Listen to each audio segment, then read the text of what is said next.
All right, ladies and gentlemen, we are back for another round of touchdown times. We are on episode 18, and boy, do we have a week to go over. A lot of stuff happened, a couple of overtime games, some close calls, and we got another exciting guest on air. We're getting into playoffs as far as fantasy football goes, so we're real excited about this upcoming week 15, preview as well as the week 14 recap.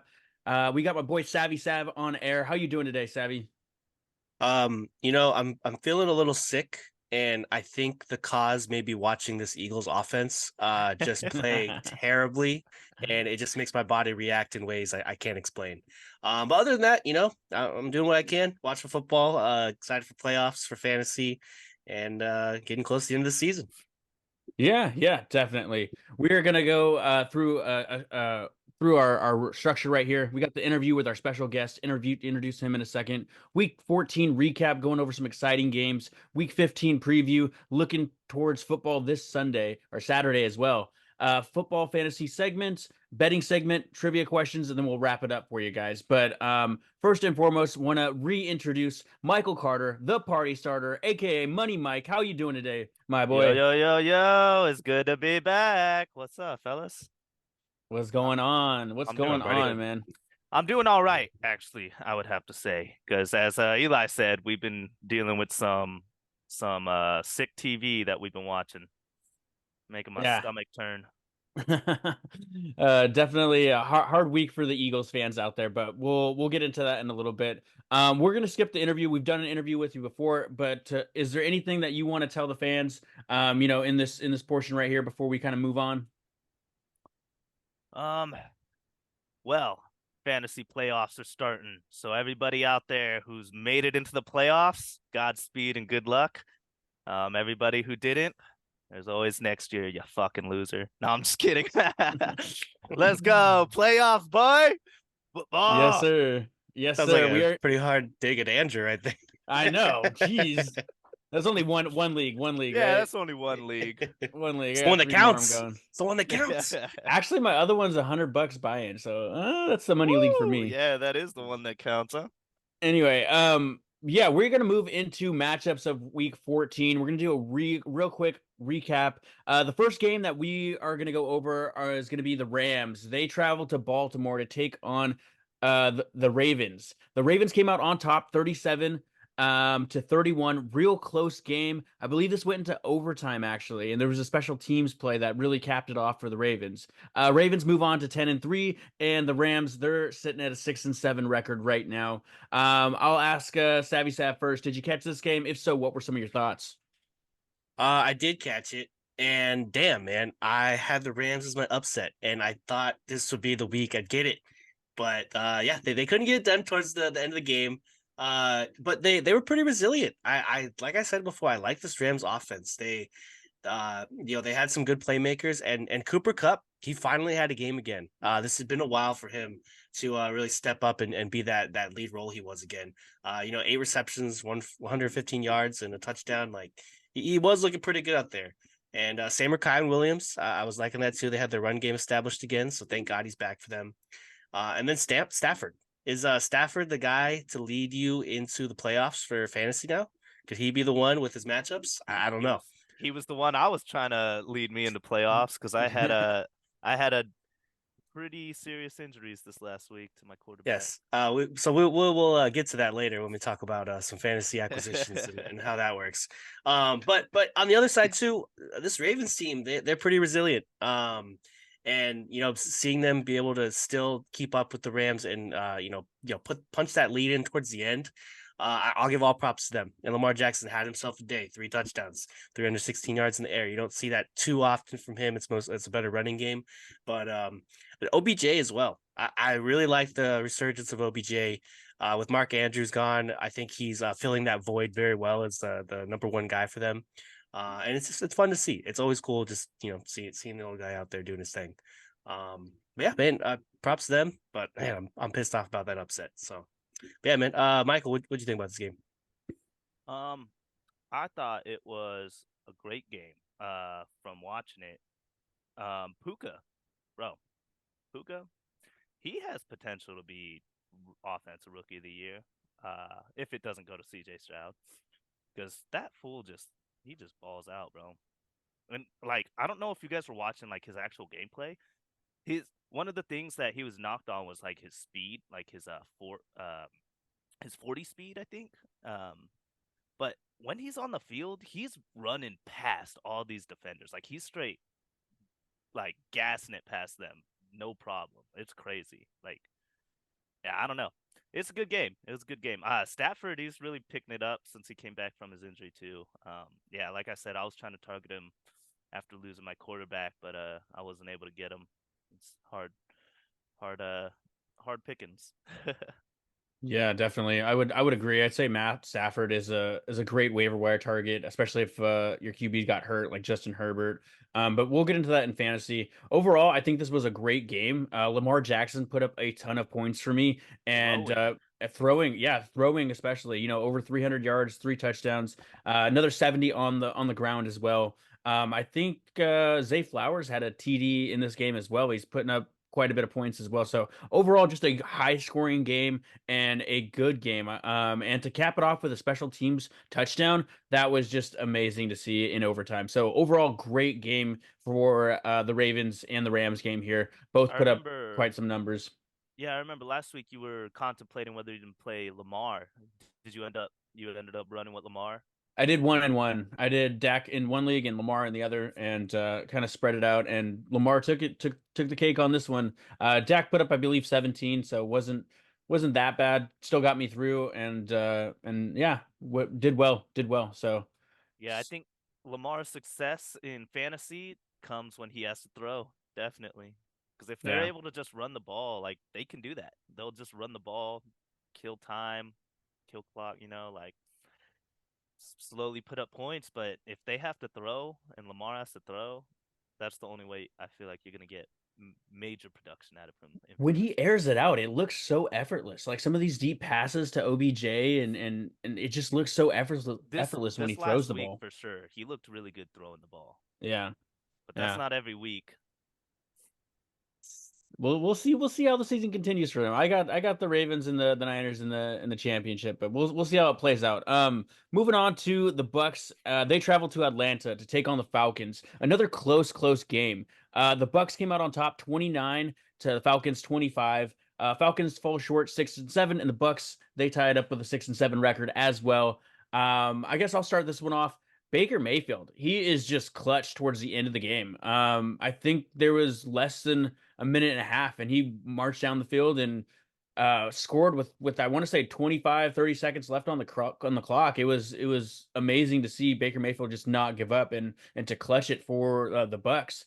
Rashad White had a day himself, right? Over 100 yards, 2 touchdowns. And Chris Godwin even got 53 yards through the air. So just overall great game for the Bucks. On the other side of the ball, Desmond Ridder, he really picked it up as a quarterback in this game here. 26 completions, 347 yards, and a tutty. And it was just a great to see him, if you're an Atlanta Falcons fan, do better than what he's done in the past, right? Over 300 yards is amazing for Desmond Ridder. But didn't come away with the win. So Bucks come out on top 29 over the Falcons 25. Did you catch this one, Michael? If so, what did you see out there? Yeah, I did. It was a rough game for me because I had Mike Evans in one of my fantasy team and he didn't do anything. But 1.8. no, yeah, that game it was definitely slow in the beginning. Yeah, I Baker Mayfield, yeah, he is clutch at the end because he threw like what two or three touchdowns in that like the last quarter. Yeah, I think two. Yeah. Yeah. Yeah. It was a decent game. Thoughts on this one, 77? Um, Atlanta's offense, Desmond Ritter, surprised to see that play from him. He did have a really productive fantasy day, and shouts out to Drake London. I picked him up in the draft, and I thought he'd have kind of maybe the somewhat of the season he had last year, and he struggled because of quarterback play, I think, and I think they're finally clicking. And also a couple good ones from Kyle Pitts. He's not anyone really worthy still to me, but it was cool seeing him out there and getting a touchdown and stuff too. So Yeah, I don't know where this Atlanta team goes. Like I said, this division is a crapshoot. Right now I think Tampa Bay's leading, but just barely. They're all 6-7 right now. So Yeah, aren't three of them 6-7, and the then Saints too, yeah.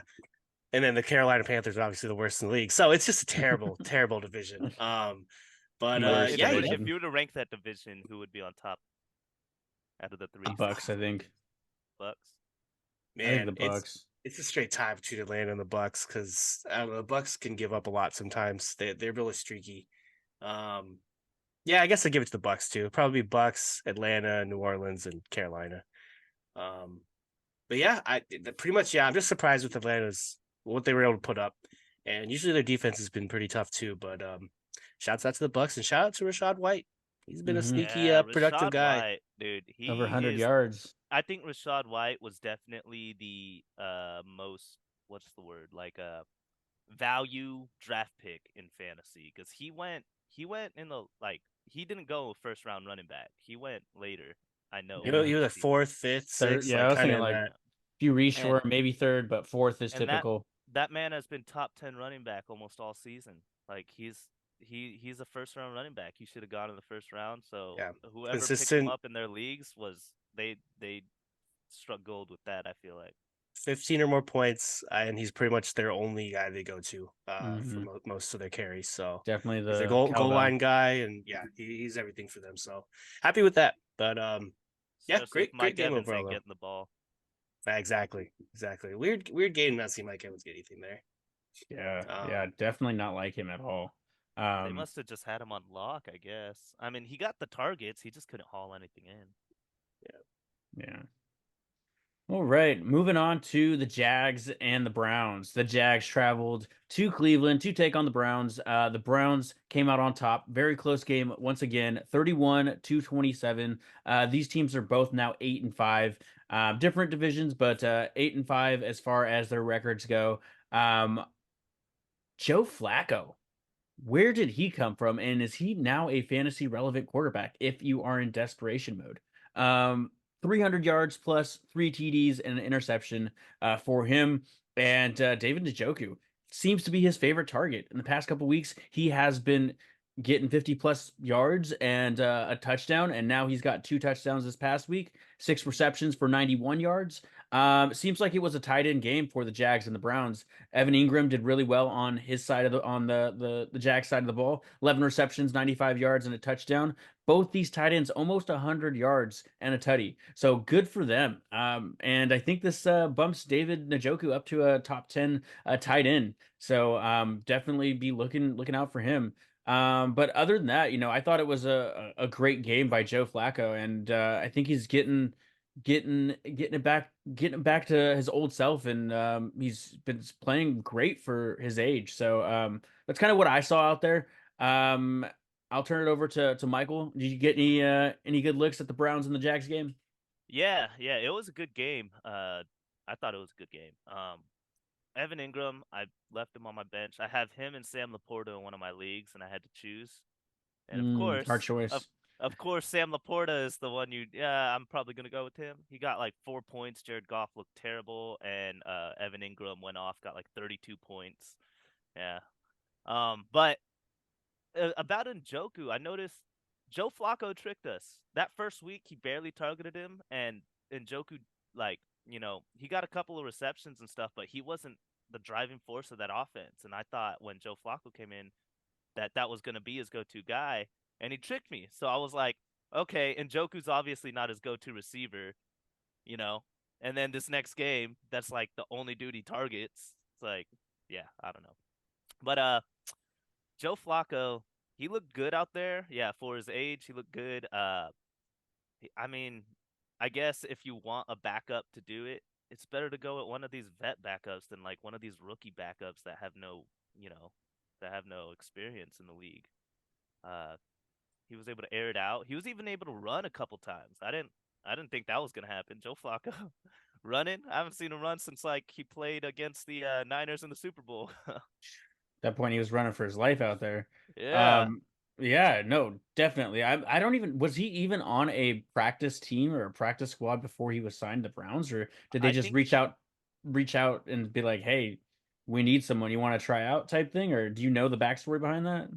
I don't. I want to say he was on the practice squad and they just signed him to the active roster, but I could be wrong.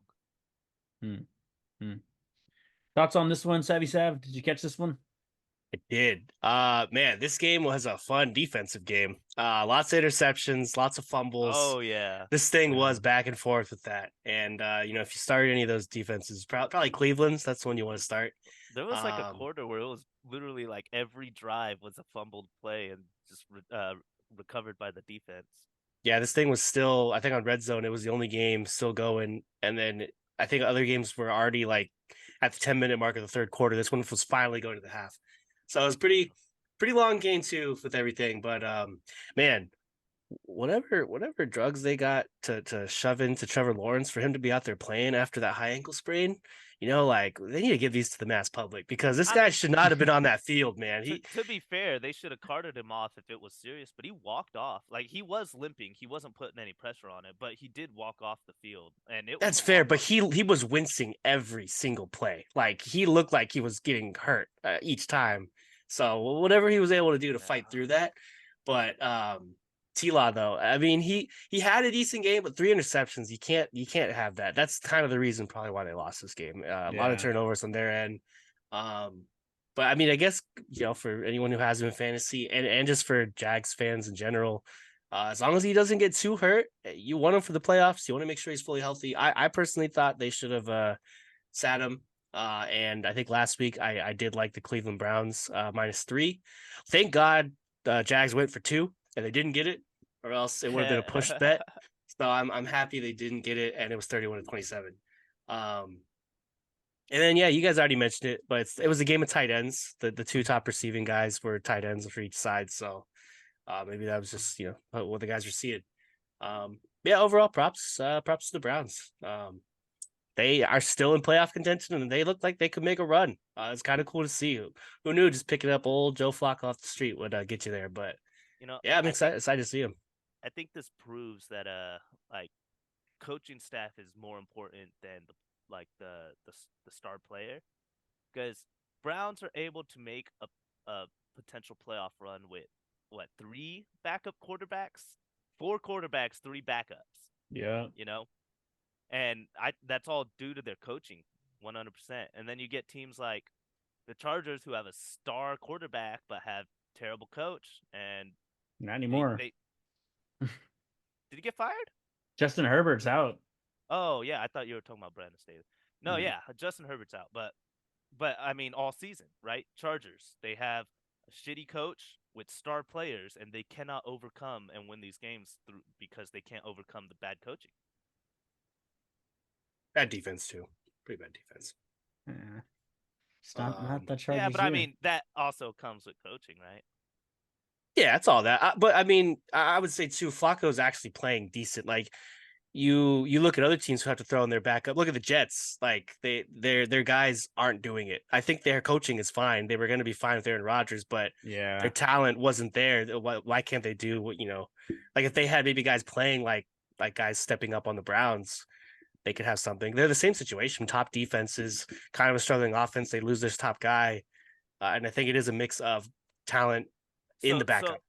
then maybe the coaching has to come with offensive coaching then, because we see these defensive minded coaches, in these positions, and they can't get the offense going. Like even though they might have great defenses, they still can't get the offense going.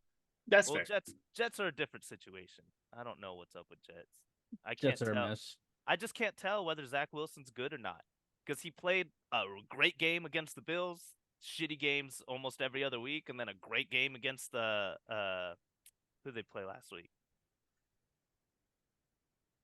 The Jets ended up beating the Texans really bad, 30-6. Texans, yeah, and they played a phenomenal game last week, and Zach Wilson looked really good out there. I can't tell. I can't tell what they're like, whether their issue is with their players or with their coaching. Because during the first part of the season, it felt like it was with coaching, because their play calling was just ridiculous, dude. They ran the ball like 10 times throughout the entire games, and like I don't know. It yeah. Definitely some I questionable things on both sides, in my opinion. But we'll move on to your guys' favorite team and the topic of the week, in my opinion, the Eagles. The Eagles, they traveled to Dallas and they didn't do so hot. They came out with an L. Dallas, came out on top, 33-13. These are both NFC contenders now, right? boo 10 Cowboys, and boo. 3 for both teams, and even the Niners, and that NFC conference is just so close between the Niners, the Cowboys, and the Eagles now. But how do you guys feel about that game? How do you guys feel about where this puts you in the standings for the conference? I'll start with Savvy Sav first. Your thoughts? Listen, man, this team's tired. Right? They've been running through a goddamn gauntlet. Granted, they had to go up against Chiefs and the Bills, and they were able to barely beat that. And I give them props. It just sucks that those games are not as important as these ones are when it comes to seeding, and trying to be top of the division and everything. And I'll say another thing too. Scheduling. Both teams they play, the Niners and the Cowboys, both of them are coming off Thursday night games. So they have an extra 3-4 days to rest, prepare, kind of get ready after the Eagles play their games on Sunday. Um, and having to do that back to back weeks is kind of rough. Like having teams get that extra rest time. That's the luck of the draw. But I just noticed that when we first started this gauntlet, I'm like, that's gonna be kind of rough. And now they're flying out of Dallas and they got to fly right over to Seattle, a long ass flight to the West Coast now. So it's just a lot of travel for them.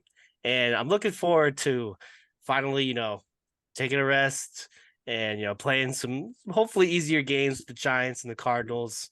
Um, but yeah, going into this game though, it's tough. And I don't have a whole lot to say, but I'll give props to the Cowboys on this. They played pretty well at home.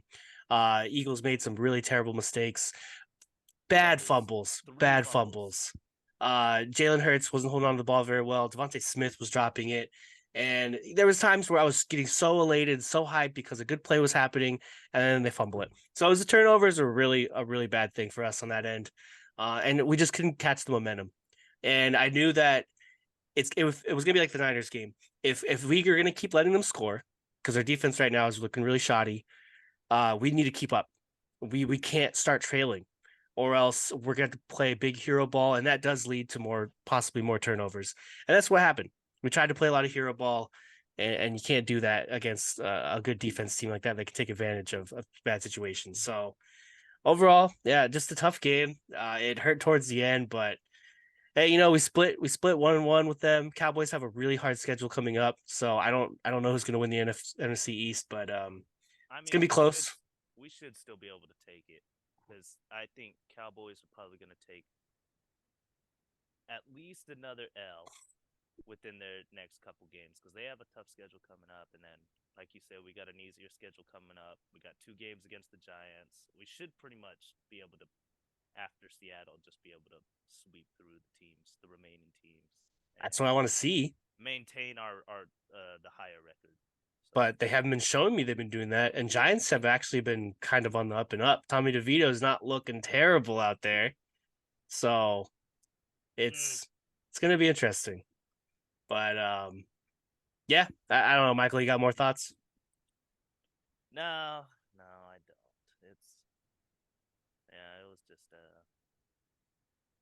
a rough game to watch. Hey, let's Yeah, not be so depressed, man. We won some good games, man. We're out 10-3. How you gonna be depressed at 10-3, buddy? I'm not depressed, bro. I just hate the Cowboys. But it's not as bad because one, it was in Dallas, so they are undefeated this season at home, I believe. Um, and then we won the game at home, so it's like I feel like we got some equal teams. Obviously, home advantage kind of determines who's gonna win the game. Yeah, we'll see. We'll see. We'll meet them in the playoffs most likely. yeah, no, I definitely think you guys will see each other in the playoffs. That's for sure. To throw some stats out there for the audience, Dak Prescott, 24 completions, 270 plus yards, 2 TDs. Did really well through the air, 17 points in fantasy, so did pretty good. Tony Pollard. maybe a little bit, one of his better games, especially in the mid to beginning of mid season for Tony Pollard comparison to those games. 16 carries, 59 yards, and a tutty. Jake Ferguson, his top target there, 5 receptions, 72 yards. And then on the other side of the ball, we got Jalen Hurts, 18 completions, 197 yards. DeAndre Swift, 11 carries, 39 yards, and AJ Brown, 94 receiving yards on the day. So yeah, a lot of turnovers in this game, but overall, it was a good game. And I think these teams will be contenders for the NFC conference and definitely see each other in the playoffs. But we'll see how it turns out as we enter the playoffs. We got fantasy football playoffs coming up. And we got the rest of the tail end of the season here to dictate playoffs for the NFL. So we're excited. Moving on to our next matchup. This was a matchup of this was a great matchup in my opinion. The Bills traveled to Kansas City to take on the Chiefs in Arrowhead. The Chiefs fell short 17-20. Very, very close game. The Bills are now 7-6, and the Chiefs are now 8-5. First So question: what do you guys think about that last call that determined the game? The yeah, whole controversial call. Patrick Peterson or Patrick Mahomes was pretty heated for this call, and yeah, I saw some things that said Cardenas Tony was lining up offsides a lot of the game, and they just called it the last play. But it was pretty controversial, and definitely left Mahomes in a bad taste. What were your guys' thoughts on it? Yeah, Darius Tony definitely lined up offsides. He didn't even look at the ref for the answer. Like he checked with the ref and then turned his head immediately. Didn't even wait for the ref to respond whether he was on the line or not. And then the whole thing with me is like how Patrick Mahomes was saying you can't make a call like that on the last play of a game like that on a big play. You got to let the players play. Um, Patrick Mahomes, isn't that how you won the Super Bowl last year? On a call on a big play at the end of the game like that? Isn't that how you won? You fucking hypocrite. Nah, yeah. That was the only thing that irked me is how he was complaining like that. It's like, bro, you literally, literally, same exact thing happened last year. It's not about the call. It was about when and how the call was called. That's what he was complaining about. But yeah, I don't know. I'm glad the Chiefs took that L. Josh Allen is just a beast, honestly. That man can put the world on his back and carry it to another world. It's crazy. Definitely, yeah. Josh Allen throwing for over 200 yards and 2 touchdowns. James Cook, I think he had a monster game this game. 10 carries, 58 yards. But on the receiving end, I think this is where he got a lot of his fantasy points as well. 5 receptions, 83 yards, and a tutty. So This this was a this is huge game for James Cook. this is how they need to use him. I don't know if you guys remember last time I was on or maybe the first time I was on. I said this. I said you need to use James Cook more. Dump passes to him. Run the ball more. Give him the ball more. They don't run the ball enough. They tried to have Josh Allen throw it too many times. Look what happens when you give James Cook the ball. When you design little passes for him. He Hmm. goes off. This is what they needed. And this is they fired their OC. So this is new Bills offense, and it looked like how they should have been running pretty much most season, honestly. Yeah, definitely. Thoughts on this one, Savvy Sav? Um, bummed about Diggs, man. With playoffs starting, I feel like Diggs has not had a good last couple of weeks.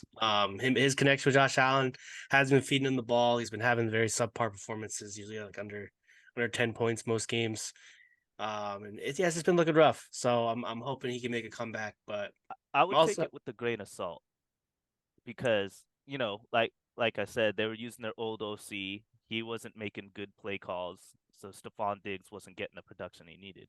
They got a new OC. They're trying out a new scheme, so they're gonna make tweaks. And I'm sure there's no way they're gonna leave Stephon Diggs out of that play call. They just need to figure out how to implement him into this new system.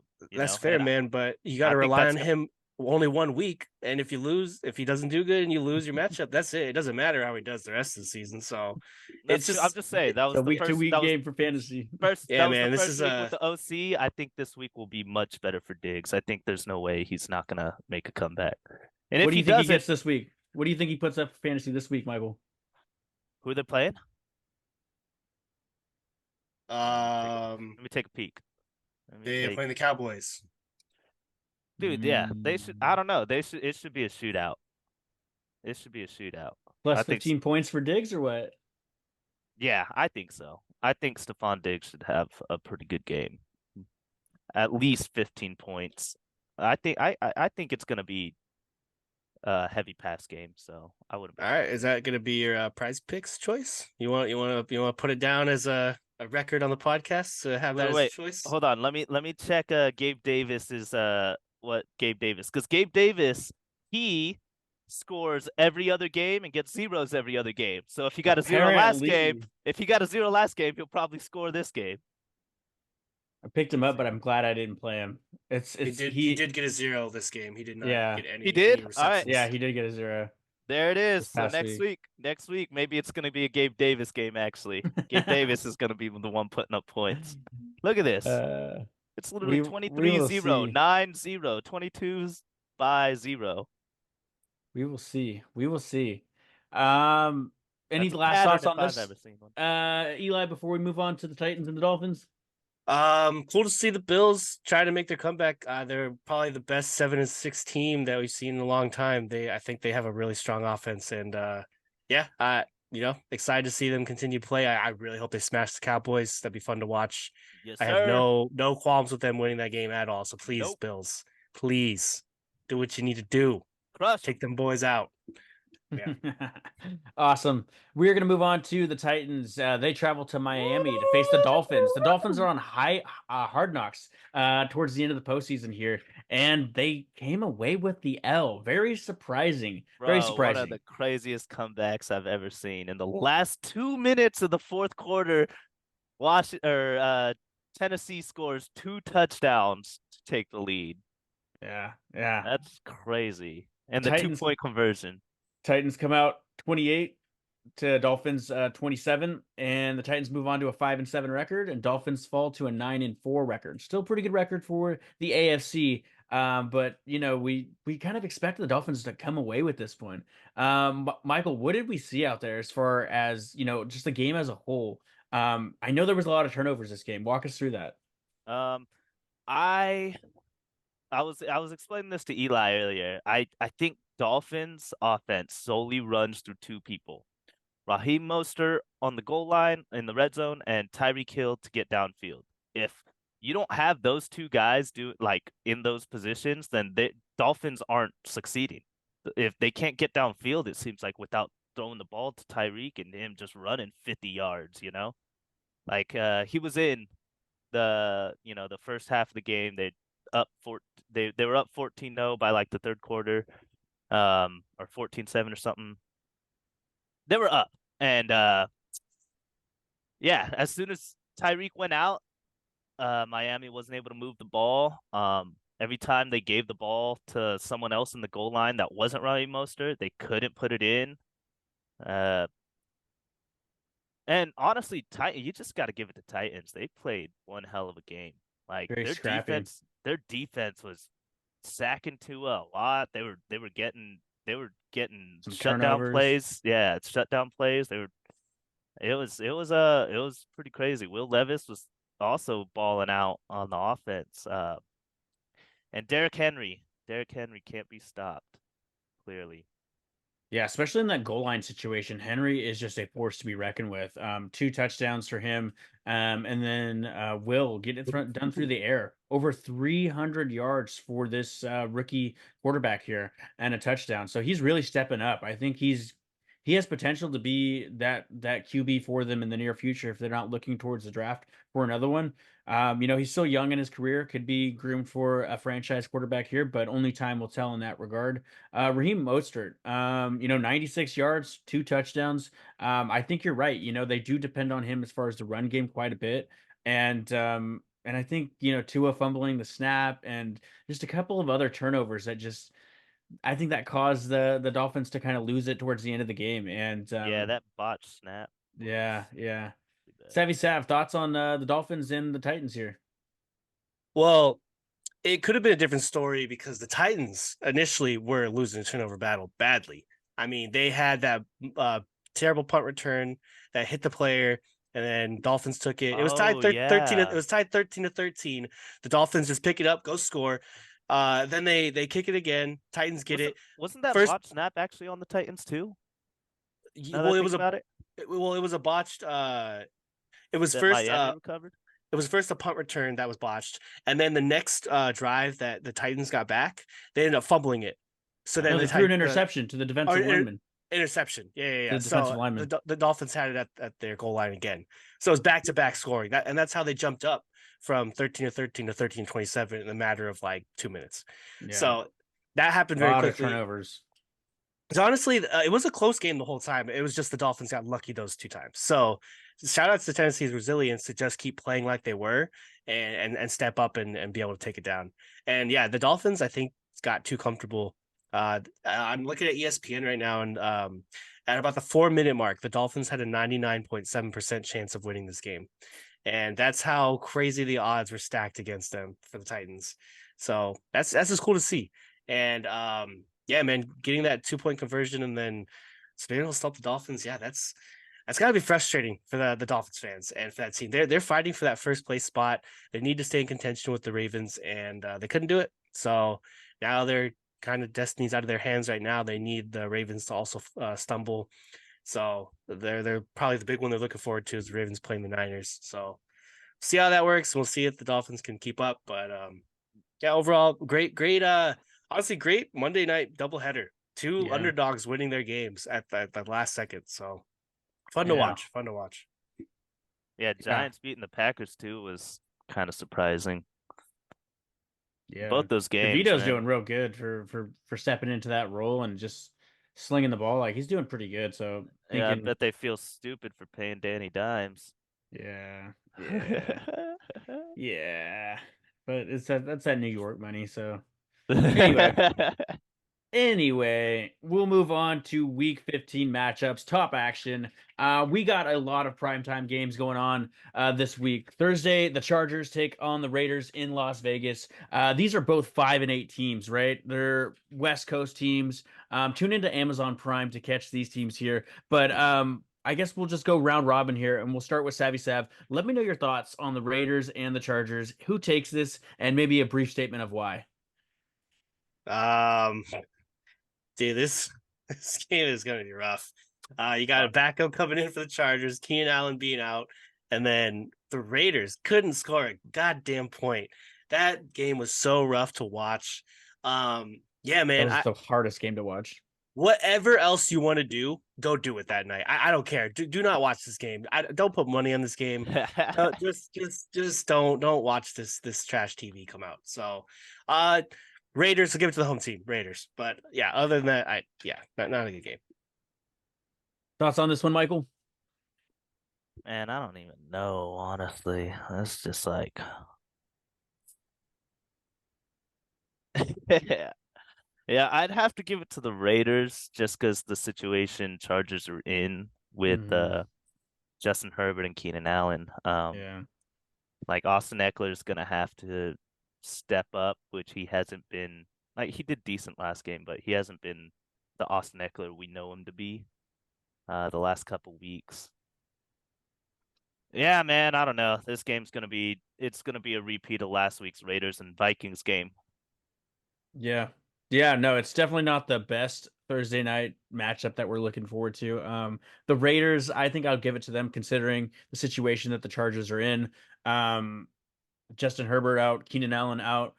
Just really hard without your star players on your offense to put up points, and they're they're not already, they don't put up a lot of points to begin Yeah, they with. were So already struggling. yeah, so I'm gonna give it to the Raiders on this Thursday night game. If you guys want to tune in, catch it on Amazon Prime. If not, like Eli said, go do something else.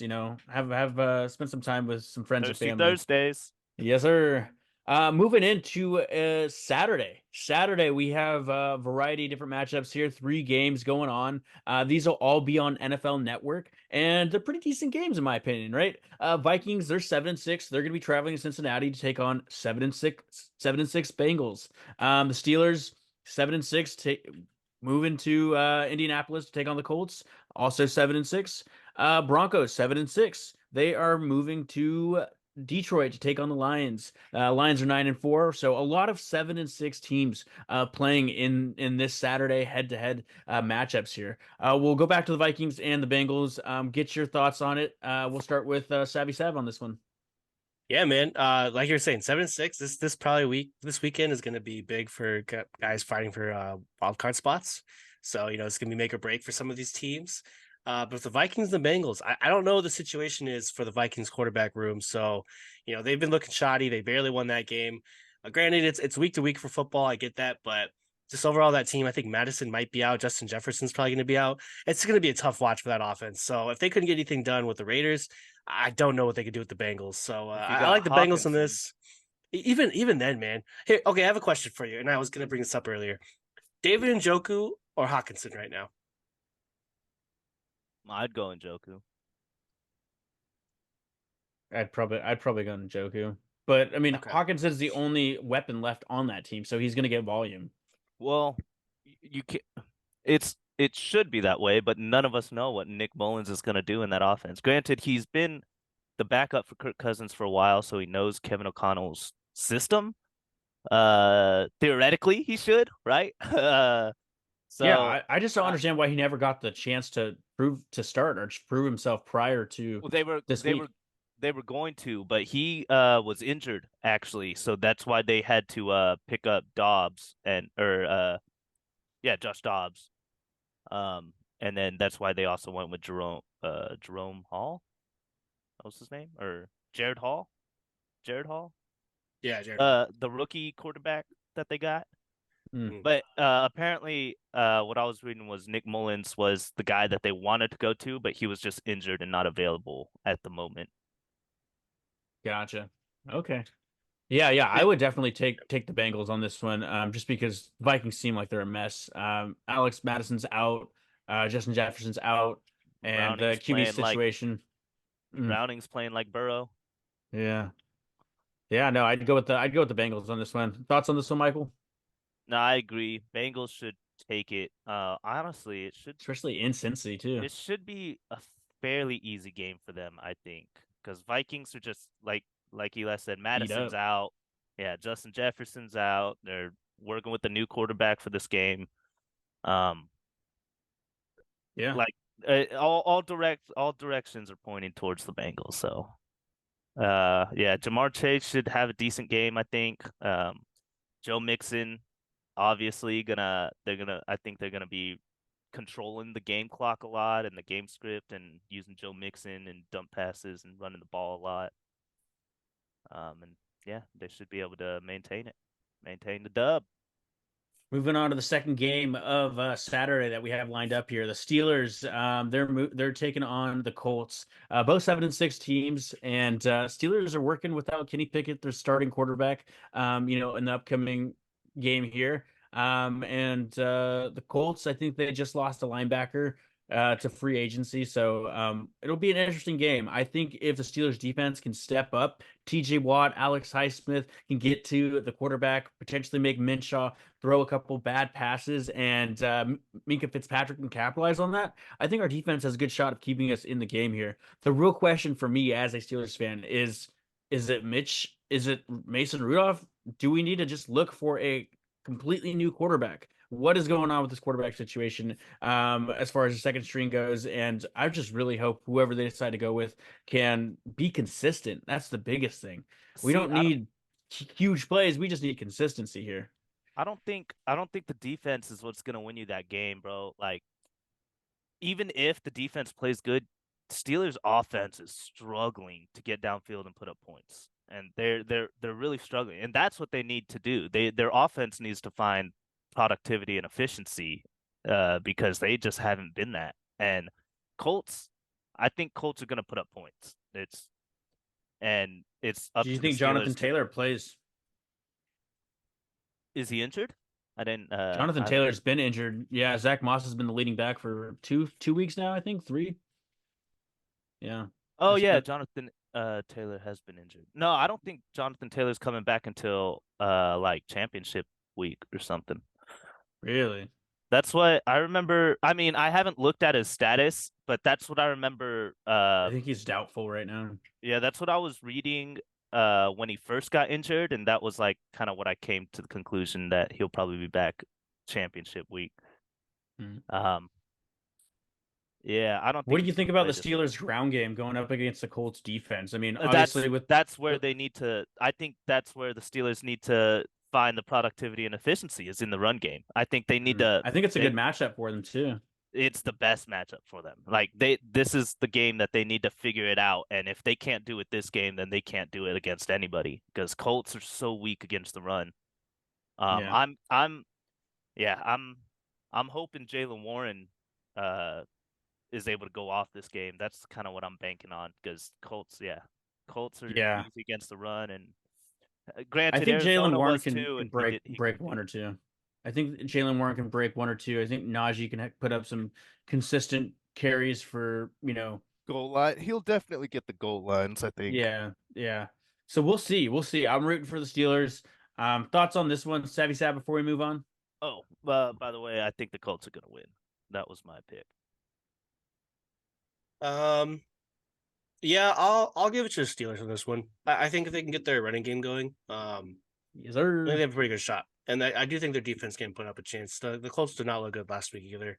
Gardner Minshew was having issues at quarterback too, so we'll see how it goes. I don't know if Zach Moss can still lead that back because he's been kind of struggling too, going up against a stout line like the Steelers have. So we'll see. It could be a toss up though. I could see either teams, cases for both sides, but I'll just lean with the Steelers on this one. So yeah, I'm gonna tell you right now, both the player props that I liked were on this game. cool. Nice. All right. I'll let you guys know when we get there. Awesome. Moving on to the Broncos. They are traveling to Detroit to take on the Lions. In this game here, Lions 9-4, Broncos 7-6. Broncos fighting for their season here, and Sean Payton for his job. But I think the Lions are going to take it. This is a bounce back week for them. I think they're going to want to get back on track. They're a contender for the conference, for their conference. So I think the Lions take this one, and I'll just leave it at that, short and sweet. You Thoughts think on this Sean? one, Savvy Sav? For this one, this is going to be my upset. I'm taking the Broncos on this one. I think I'm pretty confident in them right now, and I think the Lions do falter at good times. Monroe St. Brown not getting the ball when he needs to. Laporta had a shoddy game last week. I don't know. I like how this Broncos team bounces back too. They lost pretty close game with Houston, and CJ Stroud had a great game that game. So that was a little rough, but they killed the Chargers, and that was still when the Chargers were, part of they look decently healthy in the first half. So I would have to give it to the Broncos. I think this could be another sneaky one the Lions just fall to. I think the Lions can be suspect each week, and it takes a couple good teams to take them out like that. And yeah, I'll leave it at that. That's gonna be my sneaky upset. But I get the consensus on the Lions too. They could bounce back, but yeah, I like the Broncos in this one. Awesome. Thoughts on I this, got Michael? I got a question for you. You think Sean Payton's on the hot seat? Tom Payton? Yeah, that's what Andrew said. He said he's I fighting for his I would job. I would think so. I would think so. I just Hell no, bro. Did you see how shitty this team was at the start and what Sean Payton has done to turn them around to become a 7-6 team? They were literally not I don't think Sean Payton's on the hot seat at all. I think he has proven enough to get a second year at this for sure. Easy. The goal Needs is to to- make playoffs. I don't even think they have to win a game. Make playoffs, and I think they'd be pretty happy with that I think result. yeah, I think yeah, definitely. maybe that's the goal now, but I think he's already exceeded their goal from the start of the season. Think about it. Their goal was to just be a contender in their division. And now they're the second in their division. I agree with Eli though. I feel like the Broncos just they've been playing so fucking gritty and they've been able to win a lot of games lately and they just I think they're on the hotter streak. Goff, he is just so inconsistent. I couldn't imagine I think having he him had a as bad game last week.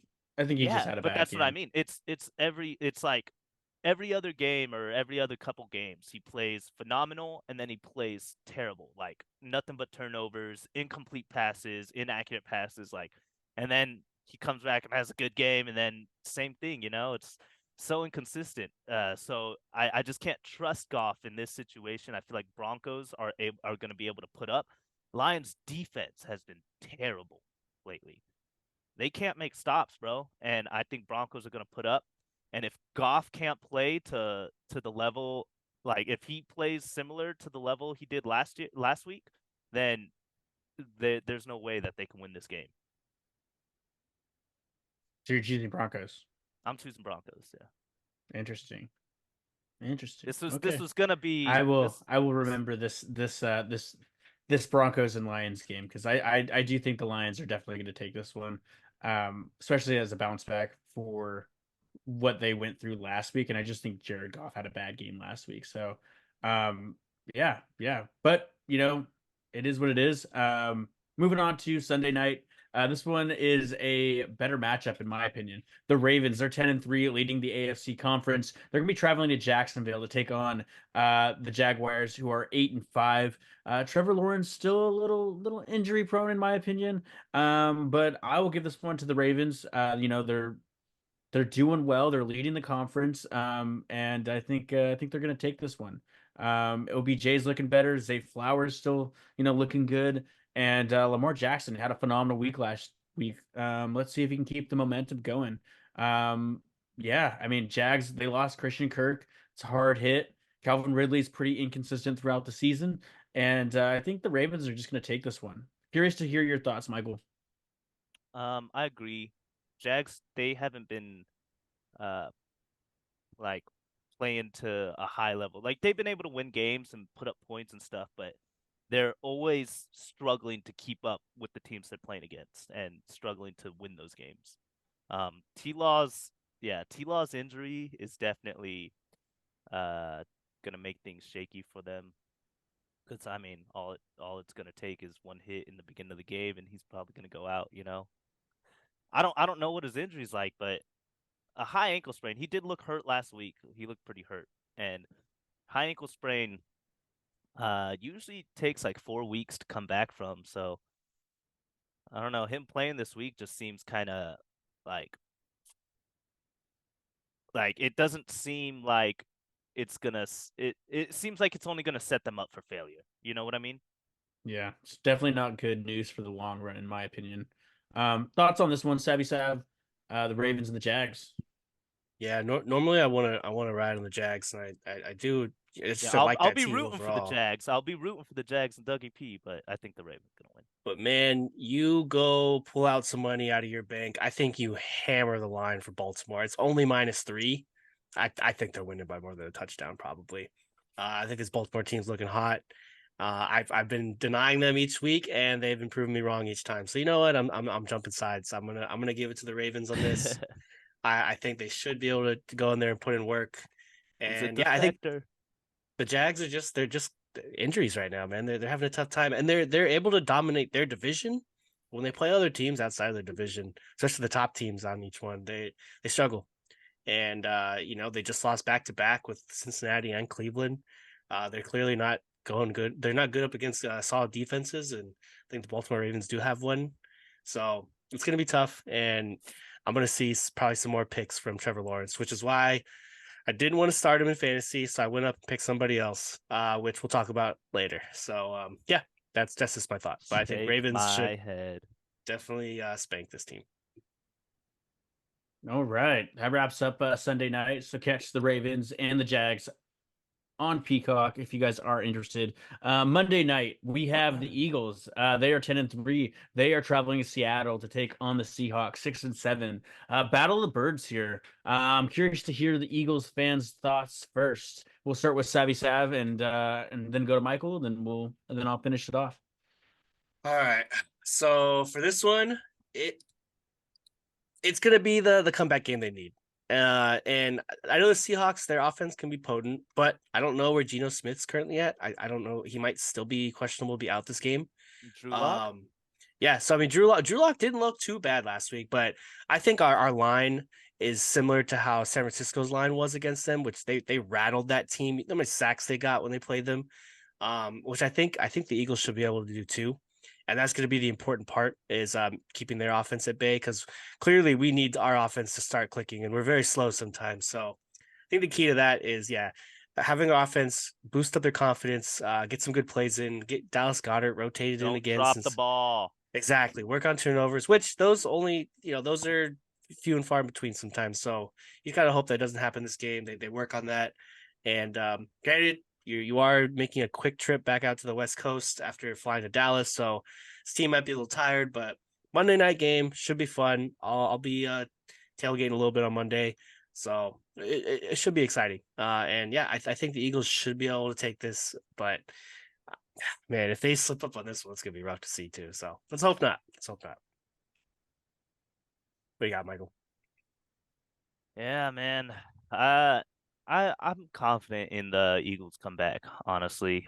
Seattle doesn't scare me. Yeah, with Geno Smith not being fully healthy, if he starts, I'd prefer a non-healthy Geno Smith to start over a healthy Drew Lock.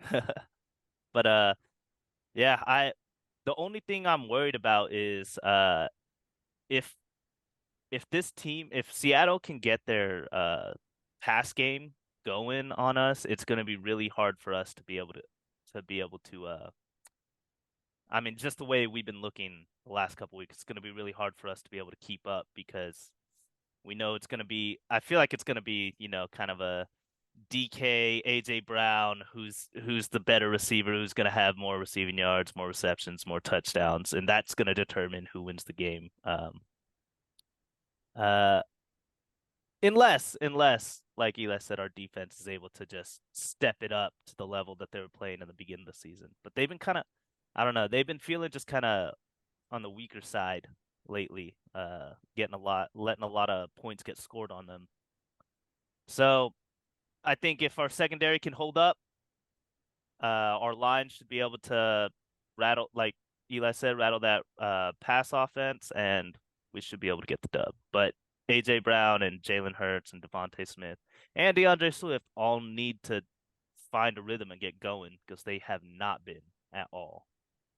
Yeah, this game is very important for I think the fans' morale too. You want to feel confident getting closer to playoffs. If they can get a solid maybe 2 touchdown win on this game, that would be huge. So that is what I'm hoping for. But I just want to see some type of dominance out there, Yeah, I'm having really big issues. Like, I don't have issues with the players as much. I have really big issues with the play calling. Like, when I watch these games, this play calling for the Eagles offense is just ridiculous. Like, I don't understand. It's like a 9-year-old playing Madden, That's the kind of play calling I feel like they're having. It's like deep passes when it shouldn't be, runs when it shouldn't be, screens when it shouldn't be. It's I don't know. And our defense is just whoever's calling our DC, however you scheming up that defense, our secondary is just so weak. They leave so much open every week. There's big plays that our opponents get on us because there's just no one on a dude in the middle of the field. And it's like guys like Travis Kelce and George Kittle and stuff like that. It's like, how are you letting those guys wide open in the middle of the field? Like, where's the coverage? Where's the coverage at all? Who's calling the coverage? That's my gripe with it. That's my gripe with the Eagles right now. But Yeah, I got confidence in this week. Let's go Birds. To keep it short, I think the Eagles are going to take it. I think they're just a better overall team than the Seahawks. I do think it's going to be a battle of DK Metcalf and AJ Brown, and they're going to highlight that aspect of the game. But I think the Eagles take it. That's my consensus. Tune in on Monday night to catch that, and that's on ESPN. So we have one more other quick hit fun matchup, and that's going to be the Cowboys. They are traveling to Buffalo to take on the Bills. Cowboys are 10-3, coming off a hot win off the Eagles, and the Bills, they're coming off another hot win as well. Taking down Patrick Mahomes and the Kansas City Chiefs. Momentum's carrying high for both of these teams here. What are your thoughts on this one, Michael? Who takes this matchup here? Let's go Bills. Let's go Bills. It's gonna be a good game, bro. I think it's gonna be a really high scoring game. Uh, I'm gonna be rooting for the Bills, so I'm gonna say the Bills take it. I'm a ride with that new OC. Let's hope they get Stephon Diggs in the works. Let's hope Gabe Davis puts up some points. Let's hope they use James Cook the same way they did last week, and let's run with the Bills. I don't got Bills much it to say is. about the Cowboys. I don't want to Yep. say anything about the Cowboys because I only have good things to say, unfortunately, about CeeDee Lamb and Dak lately. All right, Eli, thoughts on this one? Well, I'll give it to the boys. I want the Bills to win. Man, the boys are just looking good out there. Boo. And Dak's been having a great season, man. His turnaround has been insane. His and It's CeeDee fake, bro. Lamb's connection has been really good. And I'm just admitting the facts, man. These are just facts. These are just numbers. It's going off what I can. And I may or may not have them invested in a few fantasy teams. So I may or may not need them to produce for me. So as long as I can benefit off of it somehow, yeah, it stings a little bit when they're good, but damn it, I'll take my share out of that. But yeah, this is gonna be a close one. I think it'll be a straight shootout. I like the over on this. I've taken the over and I keep getting it wrong, but god damn it, 49.5. Take that over. I think it's gonna be a high scoring game and it's gonna come down to the wire. I don't think this will be a blowout like usual Cowboys fashion. Whether they blow out a team or get blown out, but I think this will be a really close one. And damn, it's 50-50 for me, man. I'll give it to the home team for the Bills. I think they're on a hot streak too. But it'll definitely be a close one. So you going Bills? I'm going Bills. Ah, the switch up last minute. I like it. Yeah, no, I'm gonna make that 3, and I'm gonna say Bills as well. I just All think right. I think the Cowboys traveling to Buffalo, the season's getting colder, and the Bills Mafia, that atmosphere, that culture, is definitely a different beast than Dallas. So I'm gonna give it to the Bills. They're coming off a hot wind, taking down the Chiefs, and I think they're gonna try to keep the momentum going with that. So Do you I'll guys know take the what the Bills on weather's this one. like? It's Or 36 what the weather's gonna degrees. be like? That's what it That's says that's on what there. the weather's gonna be. So just 36, no snow or rain or nothing. Didn't say it was a snow game yet. Ooh, playing in that cold, man. Maybe it won't be a high scoring game because nobody's gonna be able to catch them balls with frozen fingers. It's gonna be chilly. Yeah. All right. Well, that wraps up week 15 top action. Some of the games to look forward to. A lot of 7-6 teams playing Saturday. We got a good matchup on Sunday night with the Ravens and the Jags. And Monday night we'll have the Eagles and the Seahawks taking on each other. So it'll be a good week for football, and we're excited to see how these matchups play out. We are going to move into Coach's Corner. We're going to talk shop as far as fantasy football with Michael's team. We're getting towards the playoffs. I know, Michael, you're in a couple leagues now. How are you doing with each of your leagues, and which one are you most excited about? Um, I'm most excited about this league every year just because this is my most prideful league because it's all the people I'm closest with. Um, so I'm most excited for this league. Despite what's been happening to my team these last couple weeks, I still have confidence that it's a volatile team for the playoffs. To fill you in, what's been going on is I've been dealing with some injury at quarterback. Last week I lost Justin Herbert in this league. Um, and then yeah, I've just been kind of having bad luck. Everybody I play against has been scoring like their highest points against me. And then I haven't been like I've been putting up average points, but it's everybody's putting up like the most that they've had all year against me. So I've been taking some L's. I went from first place in the league a couple weeks ago to second place. And now I'm in third place.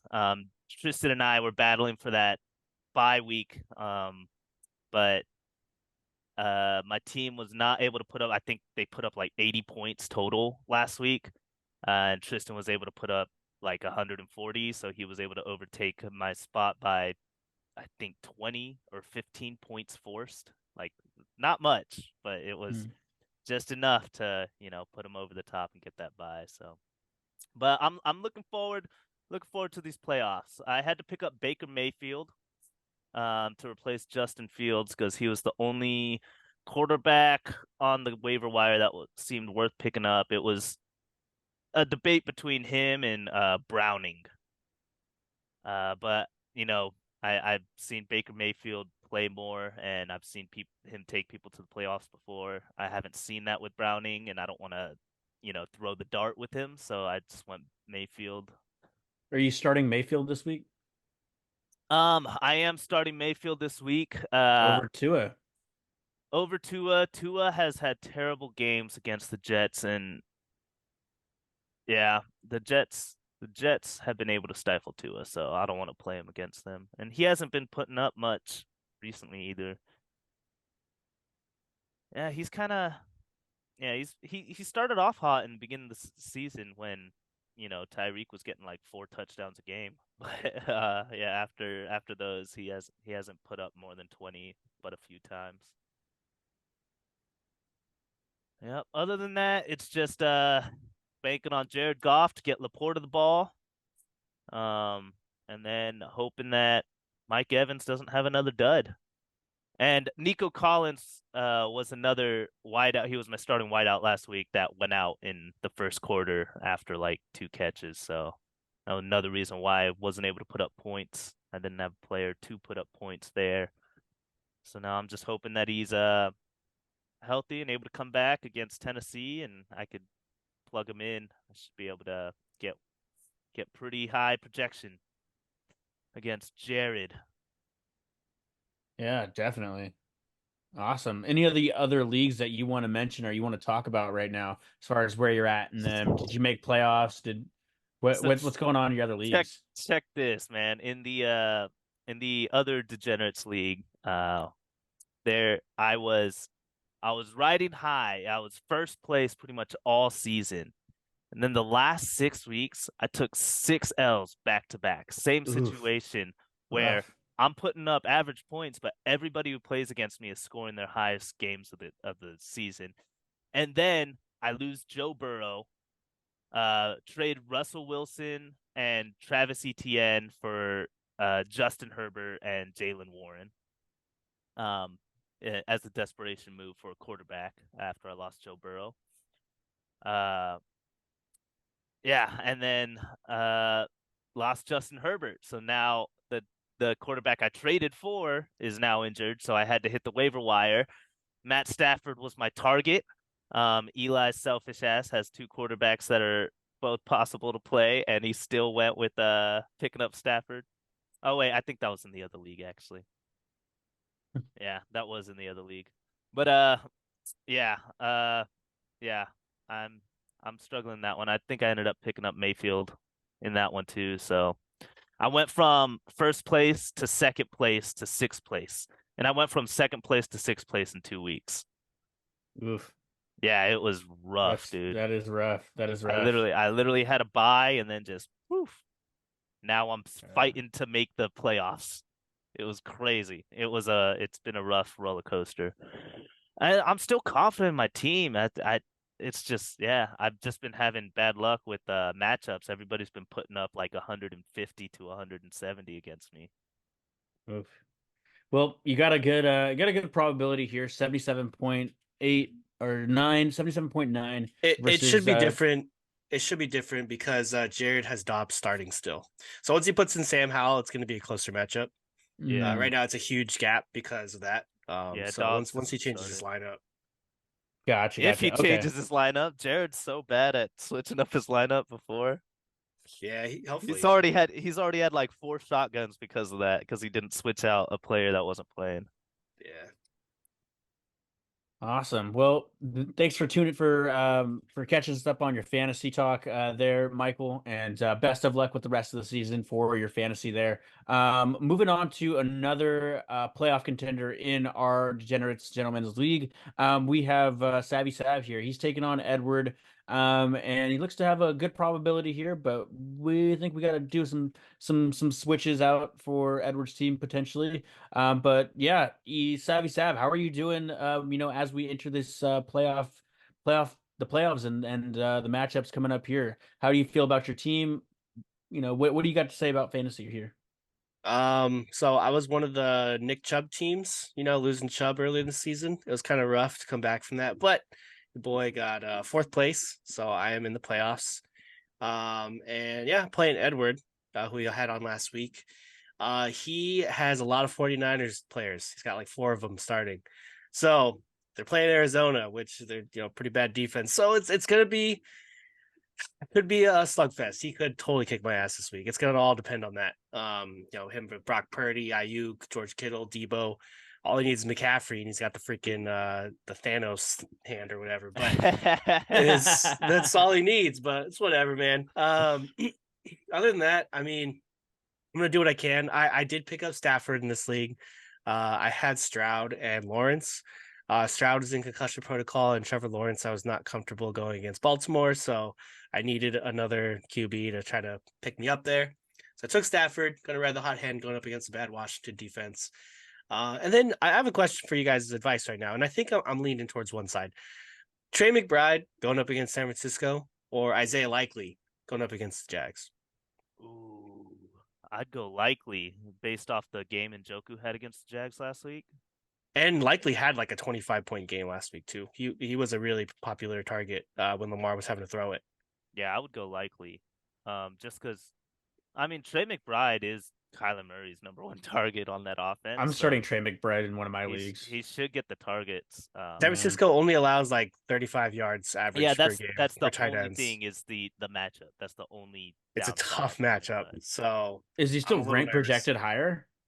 12 He's still by projected 2 higher, points. 12 or by 11 two, points. 12 versus the 10 points for Isaiah Likely. Yeah, it's not as close. I have don't know, one I'd of go Likely. my other players is 8, and I'm like 8 to 11, a little bit, different. I But like playing matchups more than I like playing projections. I just feel like that matchup, that Jags Baltimore matchup, should be pretty similar to last week.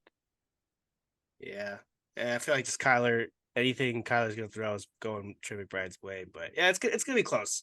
Yeah, but will he be able to haul them in? That's the question. That's true. I mean, it has been. So I'll debate. I like Trey McBride. I really like him. I like Trey McBride too. I think he's up there with being a top rookie tight end with Ferguson Laporta. and Laporta and those guys. Oh, likely being a rookie too. So I mean, they're all He's rookies, not a rookie. right? Is he? He's not a rookie. No. He's a second year, I think. Yeah, The second year. Oh, okay. Yeah, he's all right. Young guys. Yeah, I agree. Rookie tight end though. This is the first year. From what I've heard, rookie tight ends in fantasy have never had productive years, and this is the first year that they've been more than. There's one that has had like a top 10 year, and there's been more than one that's had those kind of plays. So this is the best year for rookie tight ends ever in fantasy. Damn.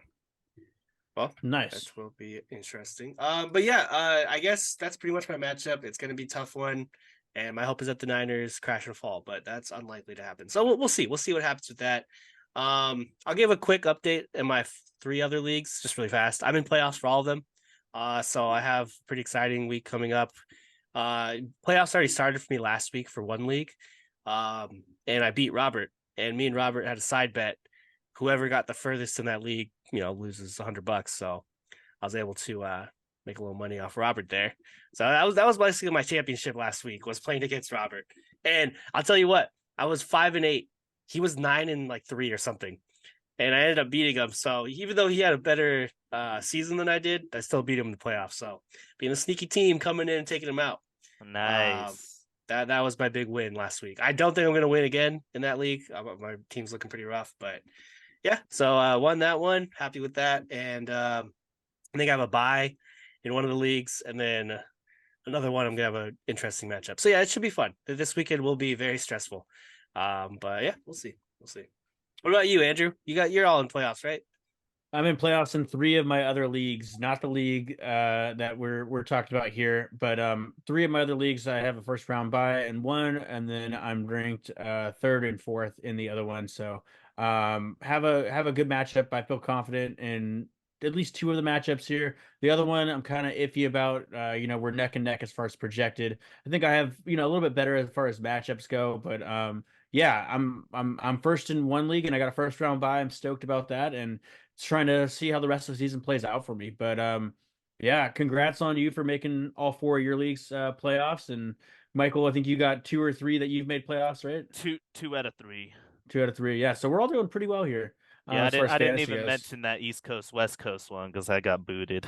That was the one I uh, drafted Jamar Chase first, and that proved to be the detriment of my team. yeah. Definitely. Well, we're gonna get into waiver wire, some notable additions here. We're just gonna go quick, through the quarterback, running back, wide receiver, tight end, and if you guys are in need of a quarterback, we got a couple quarterbacks for you. The first one being Jake Browning. He's been doing really well. Playing for Cincinnati as Joe Burrow's backup. The second one, Joe Flacco, really coming out of nowhere for the Cleveland Browns, and he's been doing really well as far as production for them. He's got Njoku, he's got Elijah Moore and Amari Cooper. Got still a great offense surrounding Joe Flacco, and for him to step into that role and produce right off the bat, great for him. Then Matt Stafford for the Rams, still a high-powered offense with Cooper Kupp, Puka Nacua, and just a good passing offense for them. Kyron Williams as well. So if you are looking at quarterbacks, I would definitely urge to check those guys out there. I know there's some fantasy managers hurting with Justin Herbert falling out, and a couple other guys. So definitely check out those guys if you are in need. Potentially Baker Mayfield. I know Michael's picked him up in a couple leagues as well. I'm going to turn it over to Savvy Sav to go through running backs. For running backs, I mean, once you get around this time of the season, it's gonna be a little tough. But I mean, if you're really desperate, Ty Chandler, Madison should be out for Minnesota, so pick up that guy. He should be able to get some more touches, but that run game's gonna be a little tough. Chase Brown, he actually had a pretty decent game on Cincinnati, being the running back, mixing in with Joe Mixon. So if you're desperate and need a flex, he could be something worthy there. And Clyde Edwards-Helaire, CEH, he actually had a decent game coming out of there. Him and Isaiah Likely splitting time. So if you're desperate or need just something, but I hope you don't. If you're in playoffs and you need that, you might have a rough week. Wide receivers, Odell Beckham Jr. Sometimes he's available, sometimes he's not. I would check and see, but he is their go-to guy right now in Baltimore. So I would say just try to pick him up and start him if you can. Curtis Samuel, we had talked about him 2 weeks ago, but Washington's back from their bye. And I think they're going up against the Rams, which I think they should have some decent production with Sam Howell. So maybe look into that. Curtis Samuel's the only guy Sam Howell fucking targets. That he wants Jahan to go to. Dotson and Terry McLaurin have had bum years, bro. Like it's been completely bogus. Curtis Samuel's the only one who gets the ball in that receiving core. So yeah, if you want to take a shot on him and go for there, then yeah, see if you can pick him up. And then Noah Brown, having Nico Collins having some injury issues too. Granted, pick him up, but just be cautious. Yeah, be cautious though if CJ Stroud's not playing. Just look into that, keep an eye on that. But I think he got 0 points last game, so people might be dropping him. But maybe pick him up and stash him if you need to. He could be someone down the stretch that you might need. I'd say I picked up Jaden Reed last week off the waiver wires too. So if he's out there, he might be a good one to pick up. He's seems to be one of Jordan Love's top targets, especially with Christian Watson being out. He was injured, I think. Definitely. Yeah, hopefully Watson can make a comeback on there. And then for tight ends, Logan Thomas, solid streaming tight end if you ever need him. Him and Cade Otton too. Cade Otton also had a touchdown last game, and he came in clutch in certain moments. Baker likes to target him a lot, so I would say both those guys are pretty decent. And then if you want to take a flyer, Hunter Henry had a great game for New England, and he could be someone you could just try out. It may not be there. I don't know if this offense is going to make a comeback with Bailey Zappi, but yeah, it could be interesting. So maybe take a look at him too. Moving on from there, we'll go into biggest injuries. We have a decent list, but we'll just kind of run through it really quick. Justin Herbert had a finger injury and he's out for the season. Had to get surgery, so that sucks. CJ Stroud in concussion protocol, so he possibly will be out for Week 15. Keep an eye on that. Alexander Madison had an ankle injury. He will be questionable for Week 15. So, like I said, for Ty Chandler, look into that. Justin Jefferson sucks for people who will win all in for him coming back. Yeah, just out. And had the chest injury, ended up having to go take it to the hospital for a bit to get looked at. So he will be questionable to return for Week 15. That's looking rough for that Vikings team. Nico Collins, very sad too, had a calf injury. And once he went out, I feel like things fell apart for that Texans offense. So he's questionable for Week 15 as well. And then Tutu Atwell, I saw he had a pretty big hit towards the end of the game. Got a concussion protocol, so he could be possibly out for Week 15. See if the targets move around a little bit more to Puka and to Cup. So those are the biggest injuries I saw. Has any comments on any of those, or RIP to Justin Herbert? Yeah, Justin Herbert, Justin Jefferson. Justin's just had a bad week for football and injuries this week. So hoping all these players get better and especially if you guys need them for playoffs. But definitely keep an eye out for all these guys, especially the ones questionable for Week 15 as we get closer to the weekend here and into Thursday. But overall, hoping these guys get better. Thoughts on this, Michael? Oh man, Justin Herbert. You were supposed to take me to the championship. Oh well. Nope. Taking you to the Nothing doctor's else. office now. Yeah, nothing else to say. Nico Collins, I hope you come back this week. Awesome. All right, we're going to move into best and worst performances of Week 14. We're going to turn this one over to our guest, Michael, here. He's going to run through top performances and then give us the later end of that at the worst performances. Take it away, Michael. All right. So this last week we had some top performances from some star names like Debo Samuel, who was able to put up 34 fantasy points. That's pretty good. Lamar Jackson airing it out, looking like MVP Lamar, putting up 32.6 points. Evan Ingram being that tight end number one for the Jags. He put up 32.5 points, and I should have put him in my lineup. Drake London, he was going off. He got 29.2 points. He seemed to be the focal point of the Falcons' offense when they're not running the ball with Robinson. And David Njoku, another tight end that was going off in that Browns Jags game. Seems to be Joe Flacco's number one target. He was able to put up 27.1 points.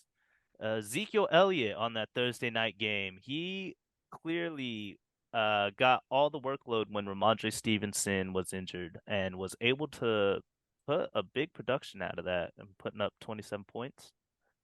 DJ Moore, Justin Fields' guy, 26.8 points.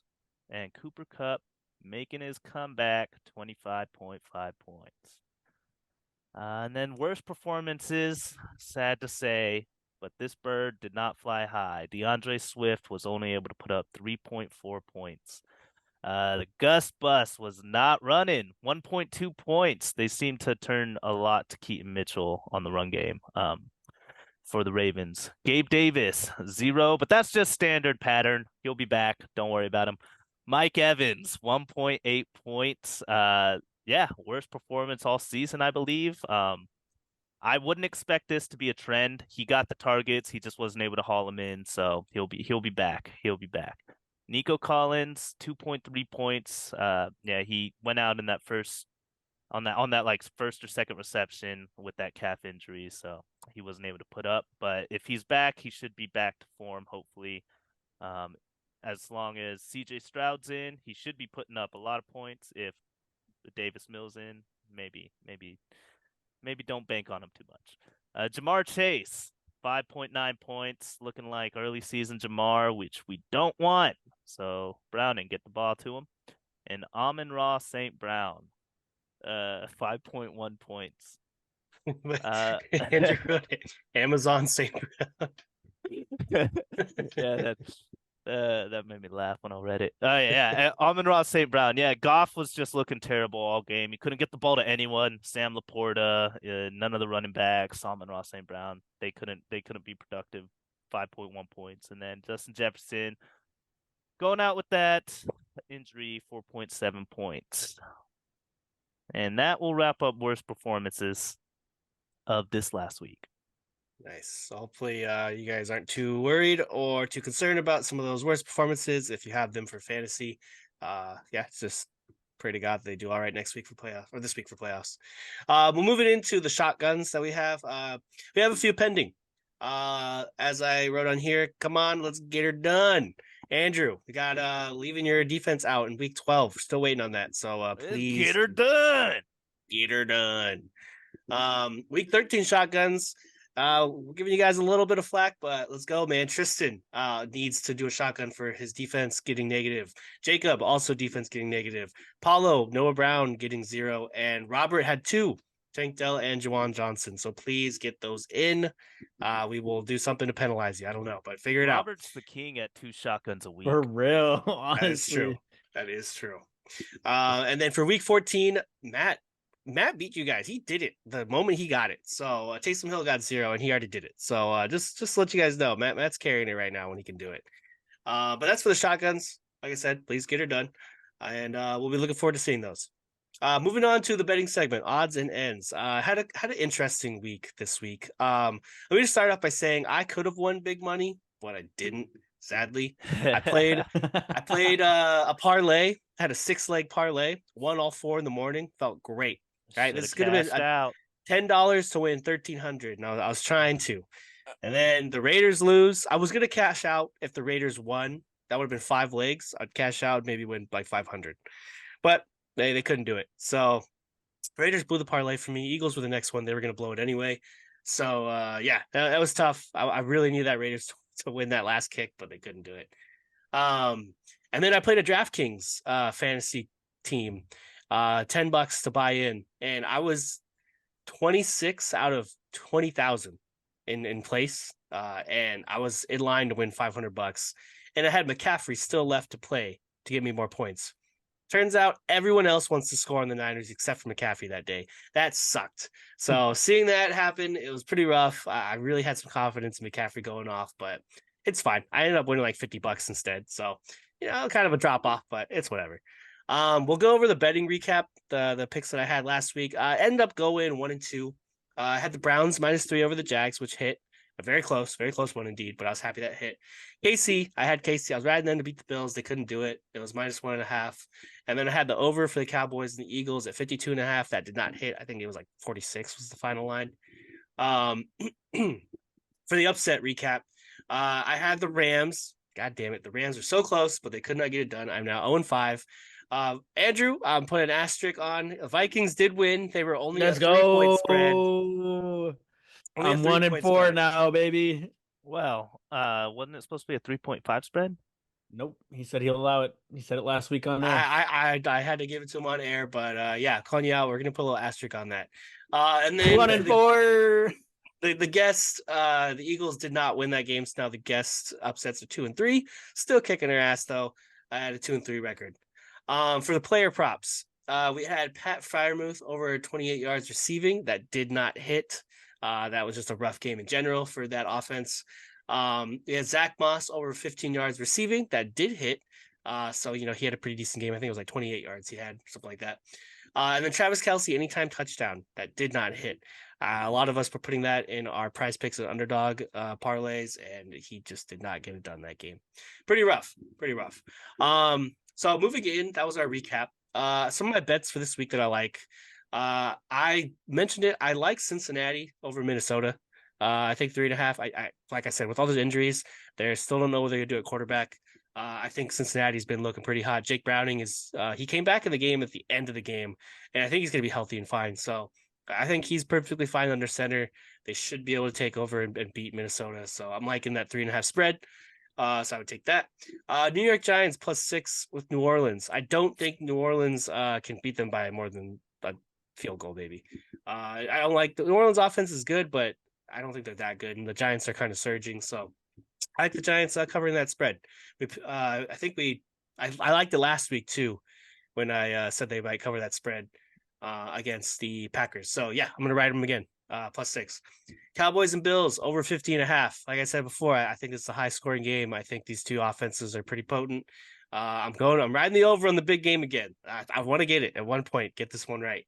So 50.5, I'm liking that one. All right, upsets of the week. Once again, needs to be +3.5 or more. I'm riding with the Broncos. The lines moved. It was at +6, and now I see it's down to +4. So money is moving on the Broncos. So I think my initial decision was at +6. So it looks like the public's starting to agree. They like the Broncos in this game. So yeah, I'm going to take the Broncos at to win this game straight up as the upset. Andrew, do you have your upset? The Bucks 3.5 over the Packers. I think the Baker Mayfield's coming off a clutch win, and the Packers are doing without Christian Watson. I think the Bucks take this, and Baker scores a couple of touchdowns here. So the Bucks take it +3.5 over Packers. Nice. And then Michael, do you have your upset? Yeah, I'm gonna ride that Tommy DeVito train. Let's go New York Giants over New Orleans Saints. They're at the +6 line. I'm gonna take them on the money line for the upset. Nice. All right, we got three solid upsets right there, baby. Let's go. Let's see if we can win something this weekend. Maybe throw that all into a parlay. Broncos, Bucks, and Giants. Let's ride it, man. Let's see what we can get. Really quick, we got our underdogs prize picks recap. Maybe do a quick brief statement of why you think it's going to hit. I have CeeDee Lamb anytime touchdown. Moving away from Travis Kelce from last week. CeeDee Lamb, he's my guy. I think he plays very well with that Cowboys offense, and I think it's going to be high scoring, which means should get the ball a lot, and there's a good chance he'll score. So I will take that anytime touchdown. Andrew, do you have a prize pick? Yes, sir. Yes, sir. I have Austin Eckler anytime touchdown. Here's my reasoning why. We have Justin Herbert out and we have Keenan Allen out. With that, I think they're going to depend on the run a lot. I think they're going to depend on, dump off passes, short passes to Austin Eckler in the flats. I think he can score either through the air or on the ground. So I'm hoping that he bounces back and he's going to be touchdown reliant for fantasy purposes as well. So I think Austin Eckler anytime touchdown. Michael, you got what you got for yours? So I'm going with that Steelers Indianapolis game. I like Jalen Warren 9 rushing attempts. It's 8.5 is where the line's at. And I actually paired it with a Michael Pittman 7 receptions. I feel good. pretty Solid. confident on that. I feel like Michael Pittman, he's the go-to guy for Gardner Minshew. He gets the ball a lot, usually like 10 to 15 times a game. So I felt like that line was pretty low. I think they could do it. And Jalen Warren, I think, like I said, Indianapolis Colts have a softer run game. I think if Steelers are able to get that 1-2 punch going with Najee and Jalen, then he should be able to hit that. Wait, it was 8.5 receiving yard. What is it? 8.5 Rushing attempts. Rushing attempts. Okay, I just didn't see what it was. This is 8.5. All right, that makes sense. Not too bad. Not too bad. All right, cool. Well, look into those. Maybe make a 4-leg if you want. See if you can get a flex play or something. But yeah, those are some pretty solid picks from all of us. See if we can win some money. I might put all these in, honestly. All right, we'll move into the last segment with the trivia question. From last week was the Giants pertaining question. Which season did the Giants win their first Super Bowl? And I think my fun fact was that this was when the world got to see the first Gatorade shower. The options were 1983, 1980, 1990, and 1986. The correct answer is the 1986 season. The Super Bowl was in 87, but I went by the actual season of when it began, so 86. And yeah, so whoever got that, congrats. I believe Edward got that right too, so congrats to him. I have an Eagles pertaining question for Michael on here. And this could be a little interesting. In the Eagles 2017 Super Bowl, who led the team with the most receiving yards? We have Nelson Aguilar, Corey Clement, Alshon Jeffrey, or Zach Ertz? You said interesting. This felt like a cut and dry question, but now I'm second guessing it. Is this a trick question? I throw it out there just to mess with you. We got a guy who can't catch balls for us. So do you remember how he played then? We got a running back who had a very decent game in the game. Yeah, my original thought was Alshon Jeffrey, but thinking about it, I remember we dumped past to Corey Clement a lot that game. I'm gonna go with Alshon Jeffrey. Yeah, I'm gonna go with Alshon Jeffrey. All right, the answer's locked in. We will have this poll up on Spotify, so feel free to go in and make your choice as well. We'll announce the answer next week on our podcast. Other than that kind of wraps up everything, guys. Appreciate everyone being on today and everyone taking a listen to us. Feel free to check us out on Spotify every Thursday morning. We'll post as well as YouTube. Check us out on social media at Touchdown Times. And just glad to have you guys here. I wish everyone luck in playoffs, and I hope we all make some money and get some dubs, and just overall have a fun time this season. But anything else you got, Andrew? No. Thanks for tuning in with us, guys. And huge shout out for Michael Carter for jumping on and spending some time with us and telling us about fantasy. So thanks, Michael, for jumping on. And Thanks for this having is Alo signing off. Happy Sav. Peace. Chloe Carter. There it Deuces. is. Peace. Go Birds.